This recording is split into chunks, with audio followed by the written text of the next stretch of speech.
দৃষ্টিহীনতা দমাতে পারেনি নোয়াখালীর কোম্পানিগঞ্জের ইমরোজ হোসেন রিপনকে।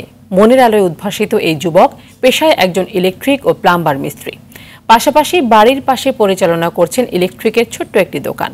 শারীরিক সীমাবদ্ধতা থাকা সত্ত্বেও কারো কাছে হাত না পেতে করছেন ইলেকট্রিক ও পাইপ ফিটিংয়ের কাজ।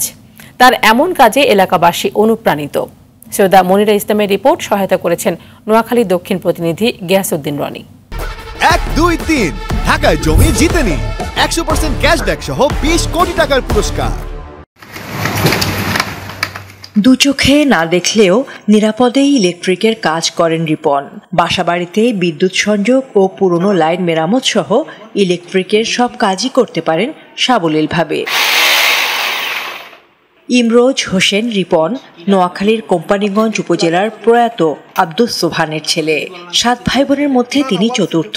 নিজ গ্রামে বিদ্যুতায়ন শুরু হলে ইলেকট্রিকের কাজ শেখার শখ জাগে তার, কিন্তু অন্ধ হওয়ায় দুর্ঘটনার আশঙ্কায় এতে বাধা হয়ে দাঁড়ায় মা বাবা। পরে অনেকটা গোপনে এই কাজ আয়ত্ত করেন তিনি। এখন অনায়াসেই ইলেকট্রিক, প্লাম্বার ও সোলার স্থাপনের কাজ করতে পারেন। ক্ষুদ্র থেকে বৃহত্তম চিন্তা করে সুইচ বোর্ড গুলো কিনি, কোনটা থেকে কোনটা চলবে, কোনটা থেকে কোনটা চলবে না, কোনটা থেকে কোনটা দিলে হবে না, এগুলো গবেষণা করতে করতে করতে করতে ইনশাল্লাহ আমি এখন পুরোপুরি ইলেকট্রিক এবং প্লাম্বিং কাজ এবং সোলার কাজ সম্পূর্ণভাবে আমি পারি। ঝুঁকি থাকলেও এই পেশাতেই কাটিয়েছেন জীবনের 18টি বছর।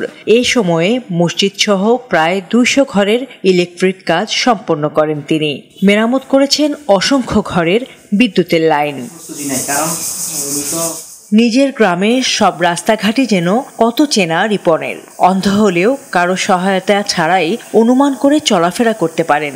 একা একা যান নিজের দোকানে, গোসল থেকে শুরু করে খাওয়া দাওয়া সবই করেন নিজ হাতে। দুঃখের বিষয় যে চোখে দেখে না, এটাই সমস্যা। কিন্তু কাজকর্মে ইনশাল্লাহ সব কাজ ইনশাল্লাহ জানে। সে মসজিদের wiring, electric, pipe fitter, others অন্যান্য কাজও করতে পারে এবং তার কাজগুলো কিন্তু চমৎকার। এখন পর্যন্ত সরকারি কোনো সহযোগিতা পাননি রিপন। তাকে প্রতিবন্ধী ভাতা কার্ড করে দেওয়ার আশ্বাস দেন স্থানীয় ইউপি সদস্য। জন্ম অন্ধ, কিন্তু সে অনেক কাজ করতে পারে এবং তার যে আপনার প্রতিবন্ধী যে কার্ডটা আছে সেটার ব্যবস্থা আমরা করতে আছি। সরকার কর্তৃক হইতে আমরা একটা প্রতিবন্ধী ব্যবস্থা করে দিতে আছি, অতি শীঘ্রই এটা পাওয়া যাবে ইনশাল্লাহ। দৃষ্টি প্রতিবন্ধকতা স্বপ্ন পূরণে বাধা নয়, তার উজ্জ্বল দৃষ্টান্ত রিপন। তবে প্রতিবন্ধী ব্যক্তিদের সমাজে প্রতিষ্ঠিত করতে সরকার ও বিত্তবানদের আরও আন্তরিক হওয়ার দাবি সবার। সৈয়দা মনিরা ইসলাম, RTV।